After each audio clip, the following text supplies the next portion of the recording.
Our gracious God and Father, we thank you for your grace to us as your people.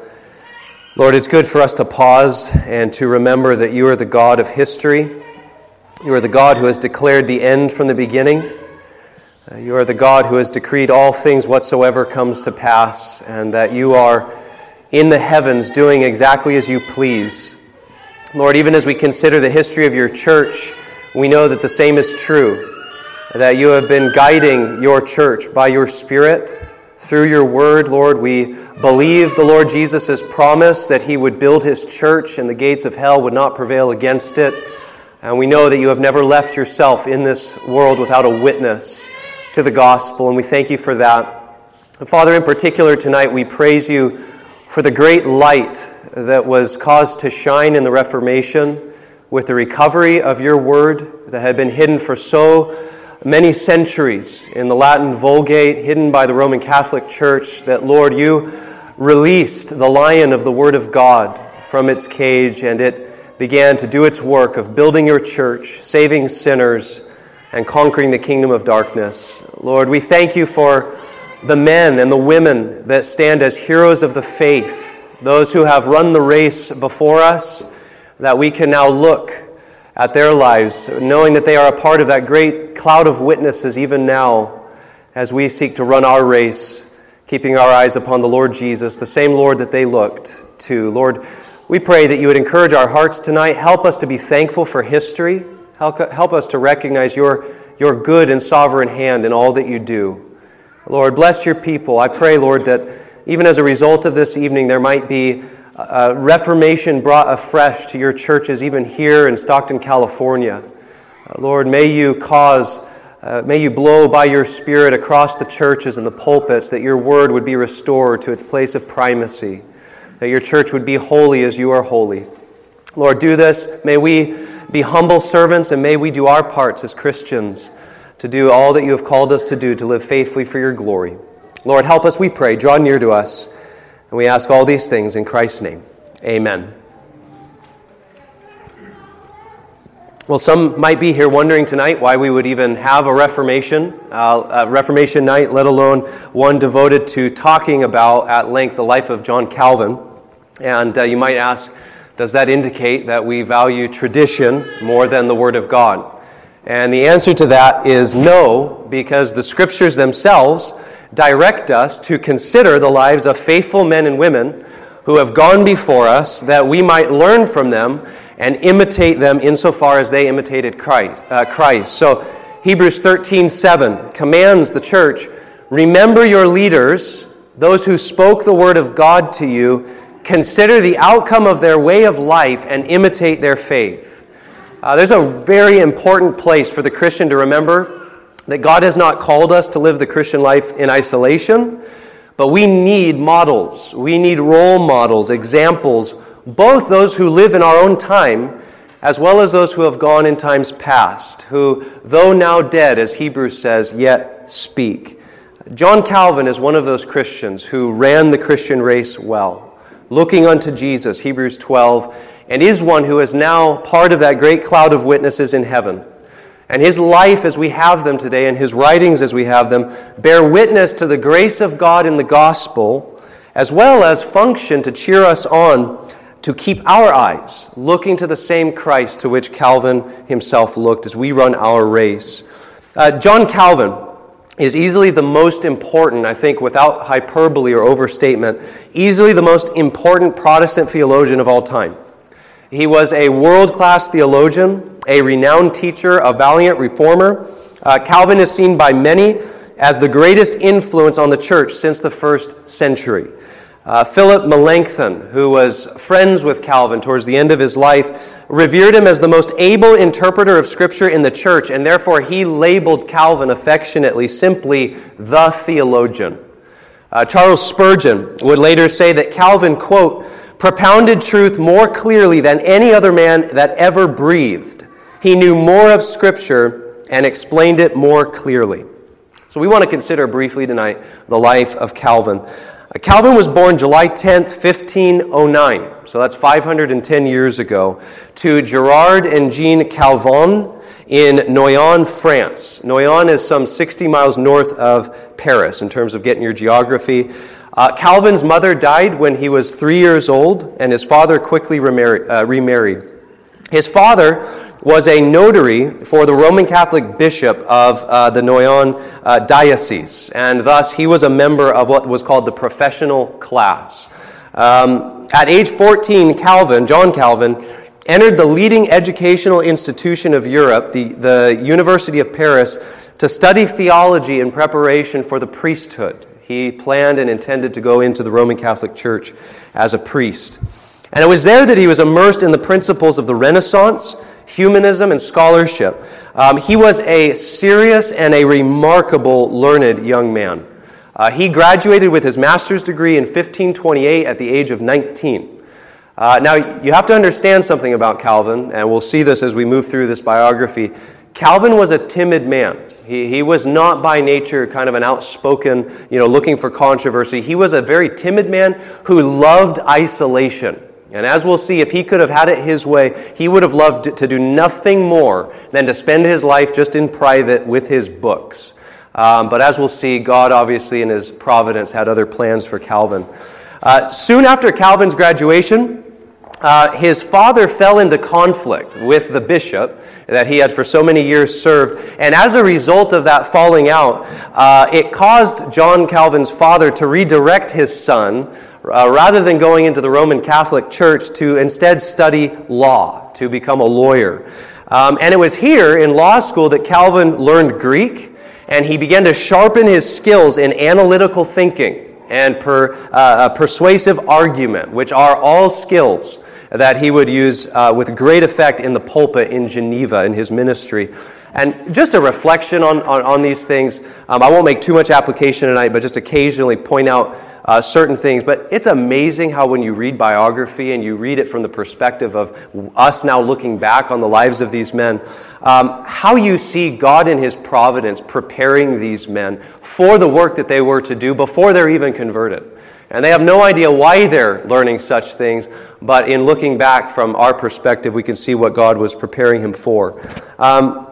His father unexpectedly died in 1531, and Calvin, being 21 years old, moved back to Paris to pursue his original great love, the study of classical literature.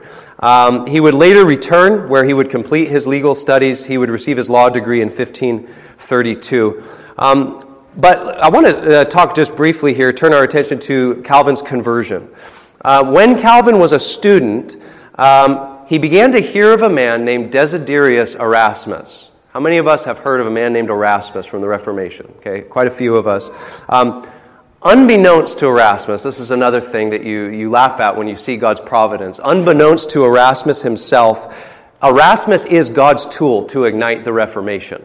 Much against the desire of Erasmus himself. Erasmus is a Roman Catholic, devout Roman Catholic, who saw the need for some change, some reform within the Roman Catholic Church, but he never dreamed, nor did he ever go as far as the reformers would go.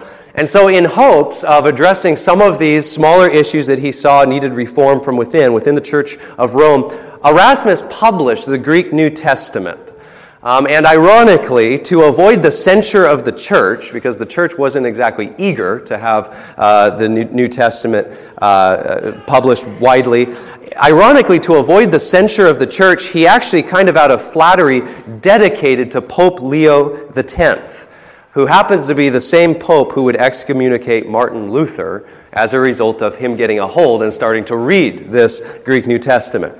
And because of Erasmus, the Word of God was unleashed and the Reformation was set ablaze. And that is so vital for us to understand.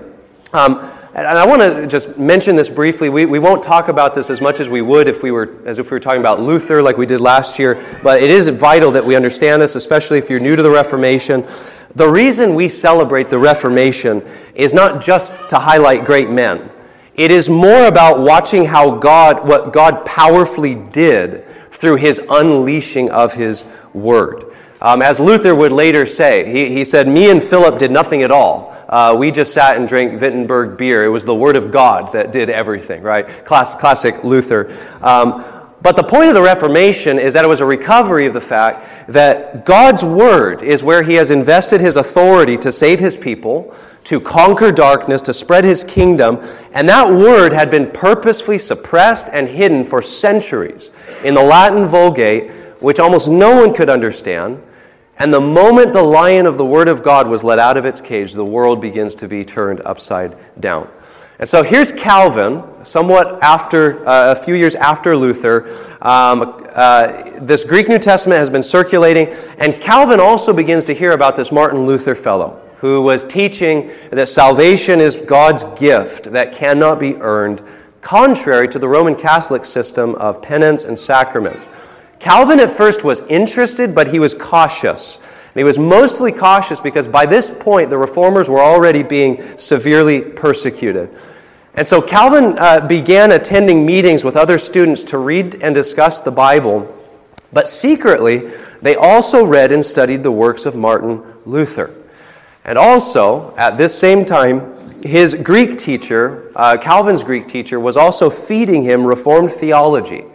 And in fact, later Calvin would recognize his Greek teacher's influence on him by dedicating his commentaries on 1st and 2nd Corinthians. So those of you who know or who own Calvin's commentaries, you can go home and look at 1st and 2nd Corinthians and see that he dedicated it to this man because of his influence in his life. And eventually God, by His Spirit, through His Word, conquered Calvin's heart and he was converted to Christ. Now, Calvin, as I say, is a reserved man. Calvin is also not a man who talks about himself very much. In all of his works, which is more than 100 books, out of all of his works, we have 2 references to his own conversion. That gives you an idea of how much Calvin liked to talk about himself. Not very much. But he did say this in the preface of his commentary on the book of Psalms in 1557. So towards the end of his life, he said, quote, "To this pursuit of the study of law," his studies pursuing being a lawyer, "to this pursuit I endeavored faithfully to apply myself in obedience to the will of my earthly father, but God, by the secret guidance of His providence, at length gave a different direction to my course. At first, since I was too obstinately devoted to the superstitions of popery to be easily extricated from so profound an abyss of mire, God, by a sudden conversion, subdued and brought my mind to a teachable frame." Elsewhere he said, quote, "Like a flash of light, I realized what an abyss of errors and in what chaos I was in." Calvin was 24 when he was converted, and it is from this point on till the end of his life that when you read Calvin's biography, it really is like you're reading an action novel. I mean, there's just never a dull moment in the life of Calvin from the moment he's converted. So, November 1533, okay, this is the same year that he's converted. November 1533, a man named Nicholas Cop, who was a rector of the University of Paris, and he was a close friend of Calvin, he preached the opening address of the winter term at this university. So he's preaching to students, and the message from the Sermon on the Mount was a passionate plea for reformation on the basis of the New Testament, and it was a bold attack against the scholastic theologians of the day. In this sermon, he clearly expounded justification by faith alone, in Christ alone, apart from works of the law. And immediately, as we would expect, the authorities who were sitting there listening said, "This man is a heretic because of his, quote, Luther-like views." And here's the funny and interesting thing about history. Guess whose handwriting that address was written in? None other than John Calvin, converted earlier that year. And so the authorities, on discovering this, began to seek immediately to arrest both men. Cop, who actually gave the sermon, gave the address, managed somehow to flee the city. He got away from the authorities. The officers then came looking for Calvin, where Calvin was staying, and Calvin's friends greeted the officers at the front door and began to talk with the officers while Calvin escaped out a back window, out the back of the house. And the next morning, he left the city dressed up like a wine farmer with a hoe over his shoulder in disguise so that he could actually make it out of the city alive. And he was, by God's grace, never recognized. He walked right out of the city. No one knew. And obviously, we understand that is because the Lord had His hand upon Calvin and He had work for Calvin to do. Calvin is forced to flee Paris. It is not safe in his home country. And so he withdraws to the estate of one of his friends, Louis du Tillet. He was a well-to-do man who was sympathetic to the Reformation's cause. And it was there in du Tillet's extensive theological library that Calvin read the Bible and read the writings of the early church fathers, most notably Augustine. And by hard work, his own genius and the grace of God, Calvin became a self-taught theologian of no small stature. In 1534, so this is the year after he's converted, okay? It's amazing when you reflect on how God has his hand on certain people when he has them to do certain tasks. 1 year after his conversion, Calvin moves to Basel, Switzerland, which had become a Protestant stronghold. There was safety there for the reformers in order that he might study in solitude, right? Again, that's what he wanted to do. And God gave him some time. And it was here in Basel that Calvin penned the first edition of what would become his famous theological masterpiece, and with no doubt the most important work he ever wrote during the Reformation, the Institutes of the Christian Religion. And if any of you are here tonight and you're unfamiliar to Calvin, you've never read Calvin, I would highly recommend, if you want to start, by his Institutes. That is by far the most helpful, exhaustive work that he wrote for the Reformation. The Institutes of the Christian Religion was an apologetic for the Reformation. It was for those who Calvin saw dying and being persecuted for the Reformed faith. Calvin wanted everyone to know very clearly what faith it was they were suffering for. And so in it, he outlined the fundamentals of the Protestant faith, and he presented a compelling argument for the Reformed interpretation of Scripture and so on. And amazingly, think about this, Calvin, who began this first edition and finished this first edition when he's 25, he's been converted 1 year. It was published when he was 26, the next year. While Calvin would revise the Institutes of the Christian Religion 4 more times in the lifespan of his life, he never went back or wavered on a single doctrine that was there in his first edition. Now, I think back on some of the things when I was a new Christian, things that I am thankful history and God in His providence has caused to no longer exist, and how many things would need to be radically changed. Calvin has already, because of God's help and his own study and his diligence, come to a place as an able theologian, defending the Reformed Protestant faith. In 1536, after he had finished the Institutes, he decided to move to Strasbourg in southwest Germany to, again, further his studies as a quiet scholar. So that's his constant pursuit. It's what Calvin wants. He was frail by this point. He was tired, and he wanted rest. But again, in God's providence, there was a war that had arisen between Francis I and Charles V, the Holy Roman Emperor, which prevented Calvin from taking the most direct route there. If there had not been a war going on, Calvin would have just made his way straight to Strasbourg. Who knows what would have happened in history. But in God's providence, he's forced to take a detour through Geneva, where according to his own record, he intended to spend but 1 night. And he enters the city, and he's immediately recognized as the young author of the Institutes. And news spreads to a man named William Farel, who had already been leading the Reformation in Geneva for 10 years, so long before Calvin. Word gets to Farel, Calvin is in town, and he's staying at the inn. And as soon as Farel hears that, he knows, I need to go get a meeting with this man and ask him to help take on the load here and help me. Farel, many of you have probably read this story, he was known as a bold and brave man. To say that's an understatement. He was bold and brave, probably to a fault. He was hot-tempered. And that reminds us, even our greatest heroes are faulted men, and yet God uses them. Farel sat down with Calvin, and he began to explain to Calvin the situation in Geneva. He explained to him the constant struggles that they were having with the Roman Catholic Church against the Protestants, and Calvin wanted absolutely nothing to do with it. He wanted it. He did not want it at all. He wanted to study, and he wanted to rest. And again, unlike Farel, he was very reserved. He didn't like the idea of getting into debates. He was not interested in arguments, etc. And so they argued back and forth in this inn for a long time that evening. And Farel continued to plead, and Calvin would continue to resist. And so finally, when Farel realizes, I'm getting nowhere with Calvin, Farel did what probably he does best, and he stood up, and he looks at Calvin directly in the eyes, and he says, "May God curse your studies, if now in her time of need you refuse to help his church."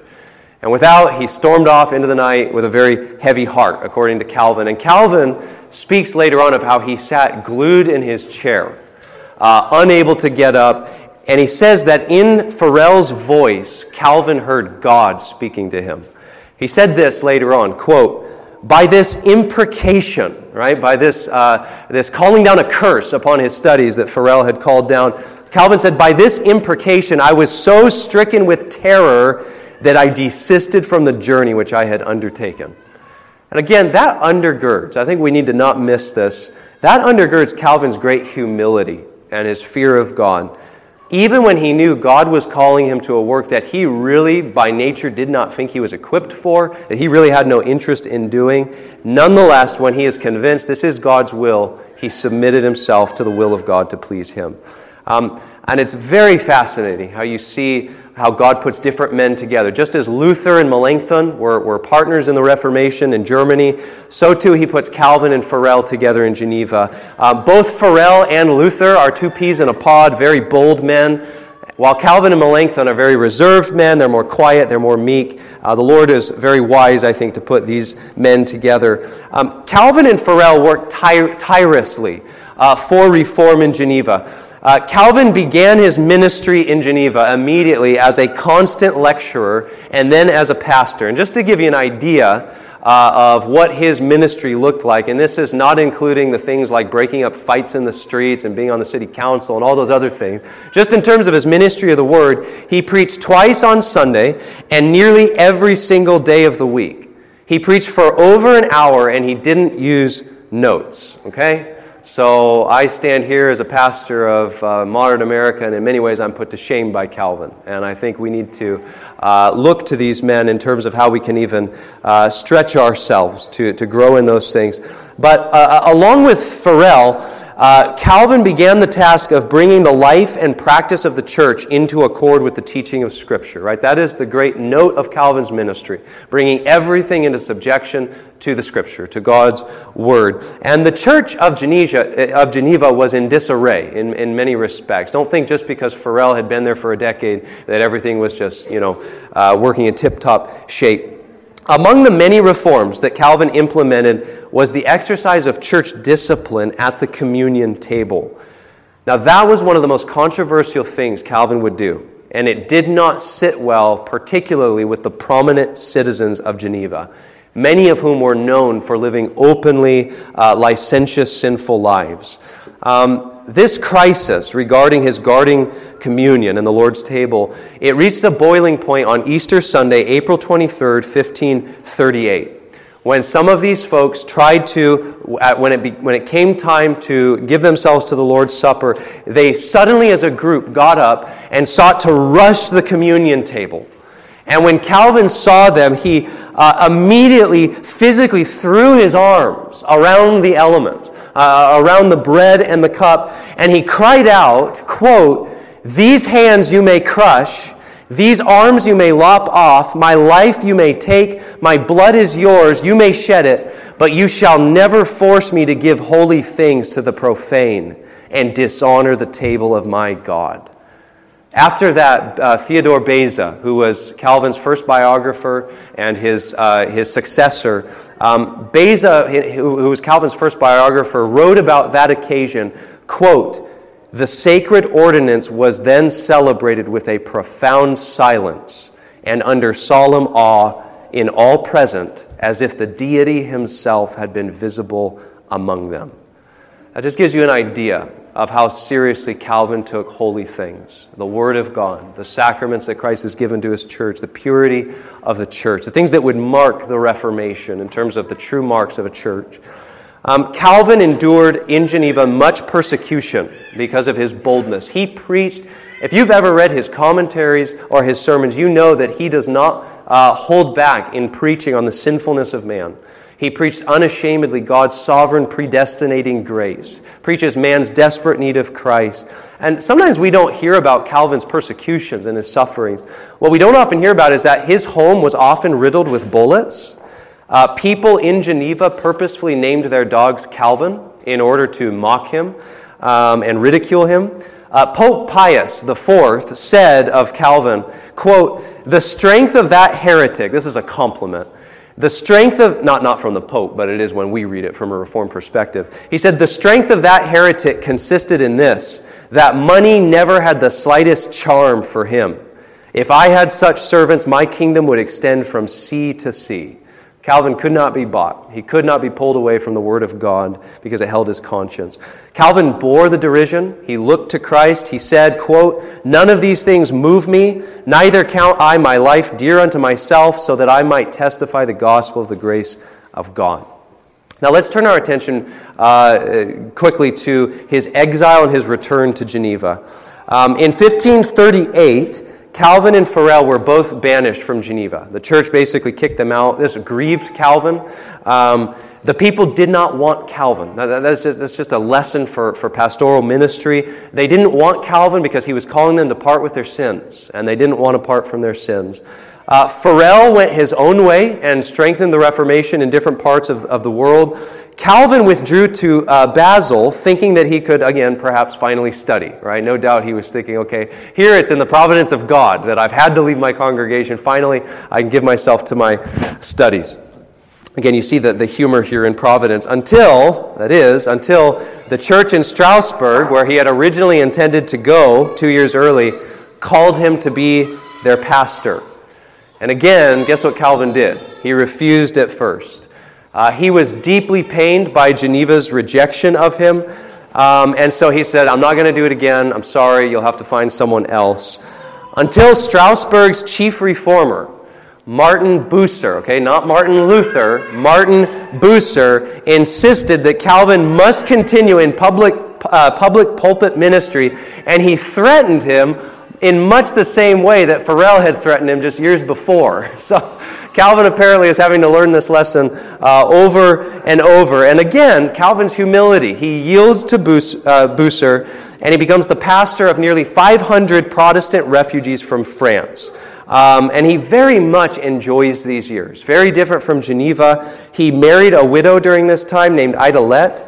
She had 2 children from her previous marriage, and Farel was actually the one who came and married them. Calvin and Idelette loved each other very much. They had a very good Christian marriage. Calvin said, quote, "She was the best companion of my life," close quote. In 1542, a baby boy named Jacques was born, but sadly lived only a few days to Calvin and Idelette. Calvin wrote to one of his friends, quote, "The Lord has certainly inflicted a severe and bitter wound in the death of our baby son, but he himself is a father and knows best what is good for his children," close quote. Idelette, his wife, would also die after only 9 years of marriage together.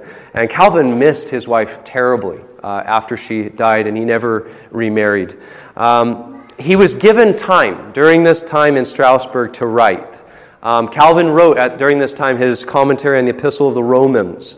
He also enlarged his institutes. He translated it into French.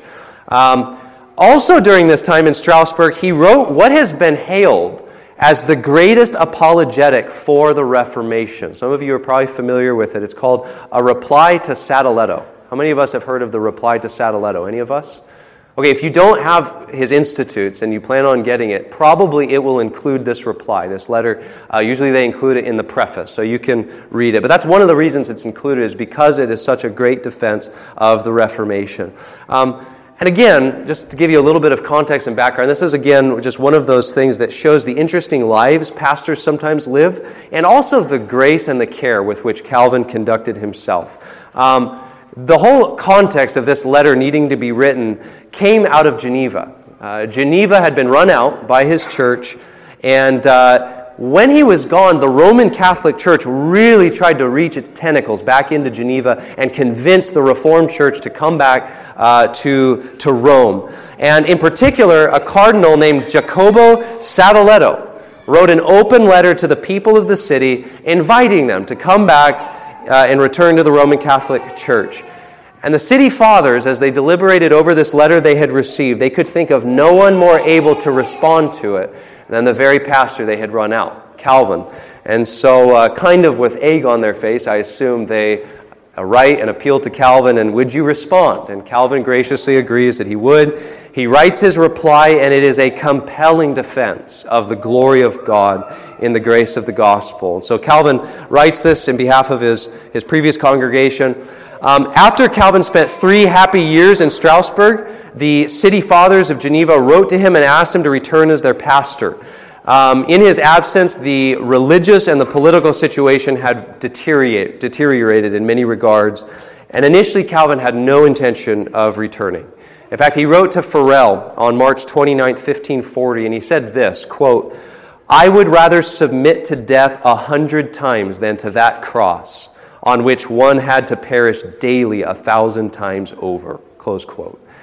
But Calvin, again in humility, I'm sure through much prayer, eventually changed his mind, and despite the dangers that he knew awaited him, he returned to Geneva. And that is the story of Calvin's life. He saw his whole life given up entirely to the service of the Lord Jesus, willing to give himself in all of himself to his God who had redeemed him. In fact, he had a personal seal, which was a hand holding a heart, and it had the motto written underneath, "My heart I give thee, Lord, eagerly and earnestly." And Calvin really did live in light of that motto. He bowed to what he believed to be God's will, and so he returned to his pastorate in Switzerland. He arrived in Geneva in 1541 after an absence of 3.5 years. In his first sermon, if you've heard probably anything about Calvin, this is probably what you've heard. In his first sermon, getting back to the church after 3.5 years, he gets into the pulpit and he resumes the exposition of Scripture at the very next verse after the last one that he had covered before they kicked him out. Right? So 3.5 years in between, I stopped here, I'm picking up at the very next verse. And that continuation was intended by Calvin to be a statement, a bold statement, that verse-by-verse preaching of the Word of God would hold primary place in his ministry of God's Word. Calvin's second Genevan pastorate, if you want to call it that, had 2 periods. And I'll just briefly mention these, and then we'll make our way sort of towards a close in his death. 2 periods in this second pastorate. The first we might call the years of opposition. Things did not just immediately get better for Calvin. For 14 years, between 1541 and 1555, he endured much resistance and much personal difficulty. In addition to his health, I'm not going to even mention the severe things that he dealt with in his things that would really literally just lay him up at times. But in addition to that, opposition began to come against him in the form particularly of the patriots of the city, those who were the oldest, most influential families in Geneva. They disliked Calvin for different reasons. One was because he was a foreigner. He also faced, as I already alluded to, the opposition, massive opposition from the group of people who were called the Libertines. They were groups of people in Geneva who were basically antinomians, right? Just living in open sin and immorality. They hated Calvin. But I think probably most demanding by far was the ordeal that was caused by a man named Michael Servetus in 1553. How many of us have heard of Michael Servetus? A few of us. I think this was by far the most straining trial upon Calvin during this season. Servetus was a heretic. He openly denied the Trinity. He denied original sin, and thus he was contrary not only to the Reformed faith, he was contrary to the Roman Catholic faith as well. He literally had no fans, no supporters. Many letters were written back and forth. Before Servetus came to Geneva, Calvin would write back and forth with him, seeking to persuade him of his errors and to turn from them. And nonetheless, Servetus persisted boldly in his heresy. And Servetus came and he arrived at Geneva And it's almost as though he wanted to get caught. And he arrives at Geneva, and he is quickly recognized, and he's arrested. And a lengthy trial follows with Calvin as one of the primary witnesses of the case. And the Council of Geneva asked other cities for their counsel and their advice, and everyone agreed that this man was guilty of blasphemy, and thus he was deserving of death. And he was executed for his heresy at the hands of the Genevan magistrates. Now, I can't say all that should be said and all that could be said about this. First of all, we need to own this. This is a reminder, again, that the greatest of our heroes are but men. I stand here this evening as a pastor. I'm sure most of you would agree with me that I believe that was wrong to have happened. I believe that it should not be in the civil magistrate's hands to execute men or women for religious heresy. However, having said that, and this is not to ultimately defend what happened, but I will say this: there are more charitable and less charitable ways to understand what was taking place in this event.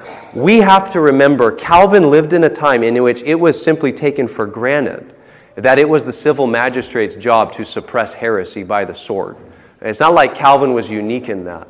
It could have been any other man, and it would have very well turned out in exactly the same way. And Calvin was brilliant in his reform of so many things, but he didn't reform everything. And we would do well to remember that we too have blind spots, right? We like to think that because we look back on history that we would have just made all the right decisions and we would have seen right through every error. That's not typically how Reformation happens. Men begin to slowly shed leftovers as time goes on, and they are sharpened, and their successors continue to sharpen their positions. So I would say that, but also we should remember this. Calvin was the one who would visit Servetus while he was in jail, and he would earnestly plead with Servetus to repent and to change his views. And so even in the midst of what was unfortunate, Calvin did not leave off being a Christian and being an evangelist to this man who he saw as needing the grace of Christ. He even tried. He made efforts and pains to get Servetus a less painful form of death. To no avail, but nonetheless Calvin tried in order to minimize his suffering. So those were something of the years of his opposition. Those gave way finally to the last 9 years of Calvin's life from 1555 to 1564, which could be described as the years of success or the years of support. At long last, Calvin gained the support of the city fathers. With this backing, he established the Geneva Academy in 1559, which was based on the example that he had seen in Strasbourg.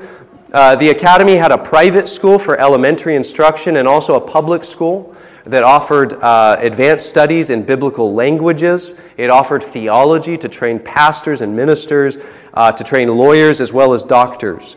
Also in 1559, the fifth and final edition of the Institutes was released. And in 1560, the Geneva Bible was released. Now, the Geneva Bible was monumental in its coming to be. It is an English translation, the first English translation of the Bible with theological notes put in the margins. And I don't know if many of us know this, but that monumental work, the Genevan Bible, was produced by men directly under Calvin's teaching. And so when you read the notes, you are reading thoroughly the worldview of Calvin on the sovereignty of God and the sovereignty of grace and things like that. It's during this period also Calvin dispatched French-speaking pastors whom he had trained for gospel ministry to Geneva, from Geneva to other French-speaking provinces in Europe. Most went to France, where the Reform movement grew to encompass about 1/10 of the population. And listen to these numbers. Eventually, 1,300 Geneva-trained missionaries went to France. By 1560, more than 100 underground churches had been planted by men sent out from Geneva, and by 1562, the number of churches had multiplied to as many as 2,150 churches, with more than 3 million Reformed members. The membership of some of those churches numbered in the thousands. This huge growth produced what's known as the Huguenot Church that almost overcame the Catholic Counter-Reformation in France. Furthermore, Geneva-trained missionaries planted churches in Italy, Hungary, Poland, Germany, the Netherlands, England, Scotland, the Rhineland, and even all the way over in Brazil. So these are the years of God really blessing Calvin's labors and seeing the fruits of his labors being given to other men and poured into other men who are going out as pastors, many of them to be martyrs. That's why his school was known by some as the school of death, the school of martyrdom, because it was the case for so many of them that they were going back into their homeland, probably to never return. Let's turn towards his farewell address and his death here. In early 1564, so he died in 1564, early 1564, Calvin becomes seriously ill. He preached his last sermon from the pulpit of St. Peter's Cathedral on Sunday, February 6th. By April, it was obvious that he did not have long to live. Calvin, age 54 at this point, faced death the same way he had faced the pulpit, with great resolution. The strength of his faith, built on the sovereignty of God, appears in his last will and testament and in his last words. On April 25th, 1564, he dictated the following words. He said, quote, "I render thanks to God, not only because he has had compassion on me, his poor creature, to draw me out of the abyss of idolatry in which I was plunged, in order to bring me to the light of his gospel and make me a partaker of the doctrine of salvation, of which I was altogether unworthy, and continuing his mercy, he has supported me amid so many sins and shortcomings, which were such that I well deserved to be rejected by him 100,000 times. But what is more, he has so far extended his mercy towards me as to make use of me and my labor to convey and announce the truth of his gospel." Close quote. 3 days later, on April 28, 1654, Calvin called his fellow ministers into his bedchamber and he issued his farewell address to them. And in this farewell address, we need to take notes on this.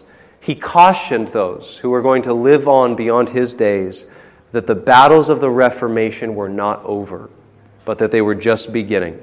He said, quote, "You will have troubles when God shall have called me away. But take courage and fortify yourselves, for God will make use of this church and will maintain it, and assures you that he will protect it." Close quote. And with that farewell address, he passed the torch of the Reformation onto his heirs. Calvin died. He lived almost a month beyond that point, his farewell address. He died on May 27th, 1564, being held in the arms of his successor, Theodore Beza. And his last words that were uttered from his mouth in this life were, "How long, O Lord?" They were the very words of Scripture. He died quoting Psalm 79:5, the very word, the Bible that he had so long preached. He died quoting for his own comfort. And appropriately, this humble servant who lived humbly his whole life, never living for recognition, he was buried in a common cemetery with an unmarked grave at his own request. He didn't want anyone to know where he was buried because he wanted all glory to go to God. Let me close just by saying this, and I take this from his farewell address to his friends. Just as Calvin cautioned his dear friends and successors in the Reformation that the Reformation was not over, we need to be reminded that the Reformation is still not over. The battle cry of the Reformation is Semper Reformanda, always reforming. One of the reasons we host Reformation Night is because we believe that there is great need in the church today for us to go back to the sources and to rediscover again what was rediscovered in the Reformation. The Reformation, no doubt about it, was a glorious time of return of God's holy word and the gospel. Light shone out of darkness. But the forces of darkness and the forces of evil did not cease fighting against the truth with the death of John Calvin. They are just as alive today in our generation. And as we look around at many churches in our own day, we see pulpits that sadly have much to learn and to regain from the Reformation. We see pulpits that are filled more with the stories of men than they are with the Word of God being expounded. We see worship based more on feelings and on excitement than on the truth of God's Word. We see God's glory in redemption being supplanted by human worth and human ability. And those of you who are members here at Bethany, you know this. We by no means think that we have arrived. The moment we think we've arrived is the moment that we are in trouble. We need further reformation, but one thing is true. Our generation needs more John Calvins. Our churches need to be revived by the preaching of the whole counsel of God. Our churches need to catch again the vision of the holiness of God and the purity of the church as Calvin understood it. We need to return to the great theme of Scripture, even as our Lord Jesus said in John 17:3, "This is eternal life, that they may know you, the only true God, and Jesus Christ whom you have sent." And the only way that we can know God is through His Word. So I want to plead with all of us this evening, pray for reformation. Make that a regular part of your prayers in private with your families. Pray for reformation in the churches. Pray that God would show you how to play your part as a Christian. If you're here and you're not already, find and join yourself to a church that is committed to the principles of the Reformation. Most of you saw, hopefully, we have free literature over in the other building. We want that to be dispensed as broadly as it possibly can be. Please take those, prayerfully read through them, compare them with Scripture. And my prayer and our prayer is that God would use these things to spark in all of us a desire to see the church conforming in every part of life to the Word of God, for the good of men's souls and for the glory of the triune God. Amen. May God bless the life, even the life of Calvin, to our hearts and encourage us as we think upon the faithfulness of this hero in the faith, and more than that, that we would see in Calvin the grace of God at work within him. Let's pray. Father, we thank you for John Calvin. We recognize that he was a feeble man just like we are. He was a man with feet of clay. Lord, that he was a man who was a beggar for grace just as we are. And yet, Lord, we thank you that you are always in the business of using weak instruments.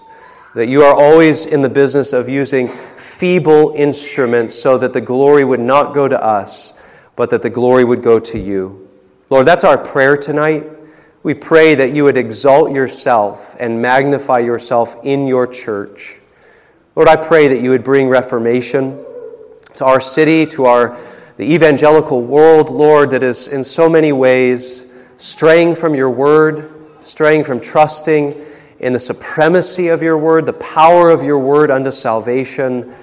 Lord, I pray that you would, by your Holy Spirit, blow upon your church. May you cause us to return to those works that we did at first.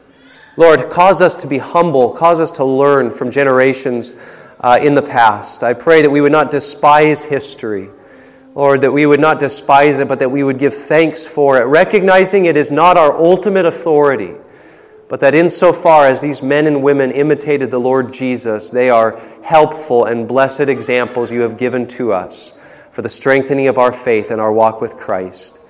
Lord, do this for your glory, we pray. Help all of us in this room to do our part as Christians, to be those who bear the true gospel, who protect the true gospel, and who proclaim the true gospel.